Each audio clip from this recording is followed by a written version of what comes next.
기분 양육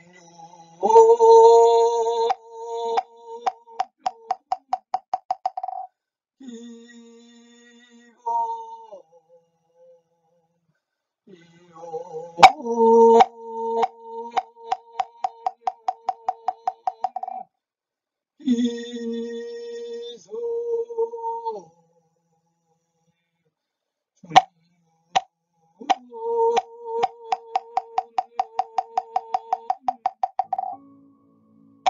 표상은 스스로의 방식으로 존재하는 대상과는 덜한 방식으로밖에 존재할 수 없다. 왜냐하면 대상에 대한 표상은 대상 그 자체가 아니기에 그 자체인 것보다 덜한 존재이므로 그 자체가 될 수 없기 때문이다.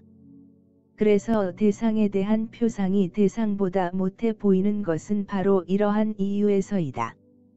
오늘날에는 많은 기술들의 발전으로 대상을 나의 표상으로 간직할 수 있는 매체들이 있다. 그 중 하나가 사진이다. 사진의 생생함은 실물보다 더 낫다고 평가되며 대상을 직접 볼 필요가 없다고 말할 지경에 이르기까지 한다.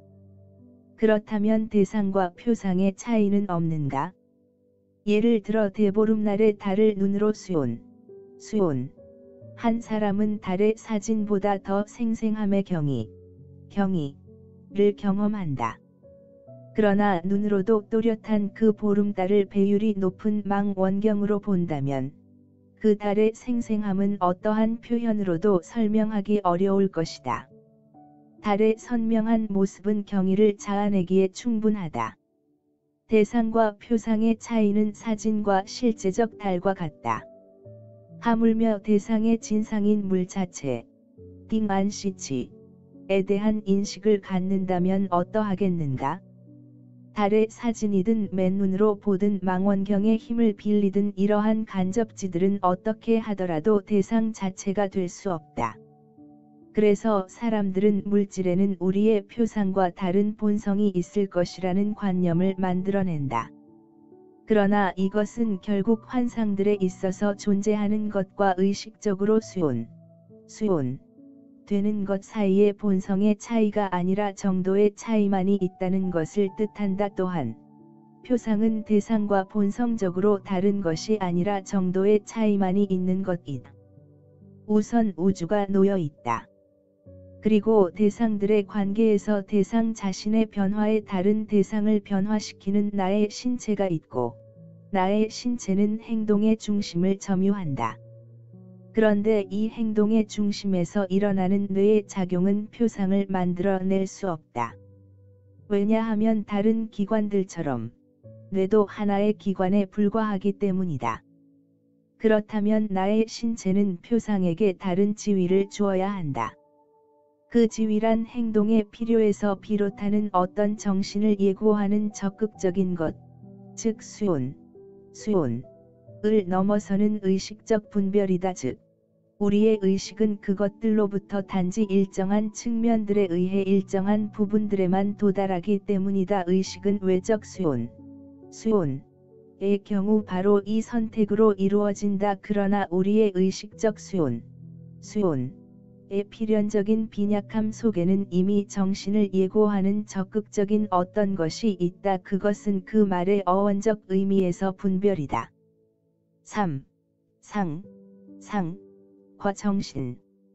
상은 마음, 육식 또는 발식, 즉 심왕, 즉 심법으로 하여금 인식 대상의 물질적 정신적, 개념적, 차별상을 파악하게 하는 마음작용이다. 즉 마음, 육식 또는 발식, 즉 심왕, 즉 심법으로 하여금 표상작용 취상 즉 개념화 작용을 가능하게 하는 마음작용이다. 간단히 말하자면 상은 현대적인 용어로 표상, 멘탈 레프리젠테이션 또는 레프리젠테이션을 뜻한다. 상은 오온의 상온에 해당한다. 예를 들어 황, 황 등의 사물의 현색, 색깔의 차별상이나 장, 단 등의 사물의 형색, 형태, 즉 모양과 크기의 차별상이나 남, 여 등의 생리학적 생물학적 측면의 차별상이나 원, 진 등의 감성적 측면의 차별상이나 고, 락, 악 등의 지각적 측면의 차별상 등을 파악하는 것을 말한다. 우선 행동의 관점에서 표상을 고찰해 보자. 이때 표상은 대상의 깊은 곳으로 우리를 안내하지는 못한다. 즉 표상은 물 자체에 이르지 못했다는 것을 의미한다. 그것은 행동의 필요성에서 비롯한다. 즉 행동이 대상을 목적으로 한다는 의미인데, 대상을 움직이거나 변형시키는 것은 대상 그 자체에 있는 것이 아니다. 행동의 궁극적인 목적은 자신의 행동에 있기 때문이다. 왜냐하면 행동의 중심인 나의 신체는 자신의 유지를 위해서 대상을 필요로 하기 때문이다. 유지를 위한 대상의 필요는 행동을 유발시킨다. 따라서 외부로 향한 행동은 대상을 목적으로 하는 것이다. 대상을 향한 목적으로부터 수온이 발생한다. 이 수온으로부터 물 자체의 본성을 묻는 것은 어디에서 비롯된 것인가? 다시 말해서 물 자체의 본성은 우리의 행동에 어떠한 이로움을 주기에 찾는 것인가? 나의 신체의 행동은 나를 위한 것이지 대상 자체의 인식을 위해서 발생할 수는 없다. 이때 대상은 나에게 선별적으로 된다. 그러나 수온에 대한 선별의 작용을 이해하려면 행동의 중심이 무엇인지를 이해하여야 한다. 즉 행동의 중심은 대상을 다루려는 것으로 이루어지는 것이다. 이때 수온이 발생한다. 행동의 중심이 대상을 하기 위해서 그 대상을 선별하기 위한 인식을 필요로 한다. 이러한 인식이 바로 된 표상이다. 다시 말해서 표상이란 행동의 중심이 대상을 선택하고 선별하기 위한 어떤 선인식이라고 할 수 있다. 표상은 우리를 대상의 중심으로 안내하지 않는다. 대상의 깊은 내막을 안다는 것이 우리의 행동에 유용한 점을 주었다면, 우리는 하지 않고 대상의 내부로 직접 들어가 있거나 대상의 내부에 이미 자리한다. 표상은 대상의 표피만을 가져오는 행위이다. 왜냐하면 그것은 나의 행동을 위해서 대상 전체를 가져올 필요가 없기 때문이다. 따라서 표상은 변화하는 우주와 관계해서 변화하고 있는 대상의 흐름을 끊어 놓는다. 그것은 환상을 전체 우주적 흐름 가운데에서 대상에 대해 고립시키는 것이며, 이 고립은 대상을 우리의 목적에 맞게 요리할 목적으로 표피만을 가져오는 것이다. 이것은 일종의 선호를 나타낸다. 만일 이러한 선호가 없다면 표상은 불필요하다. 한편 표상은 나의 신체가 무의식적으로 하는 방식으로 나타나지 않는다. 또한 행동의 필요에 상관없이 아무렇게나 이루어지는 것도 아니다. 이때 선호와 필요는 어떤 행동을 예고하는 것이다.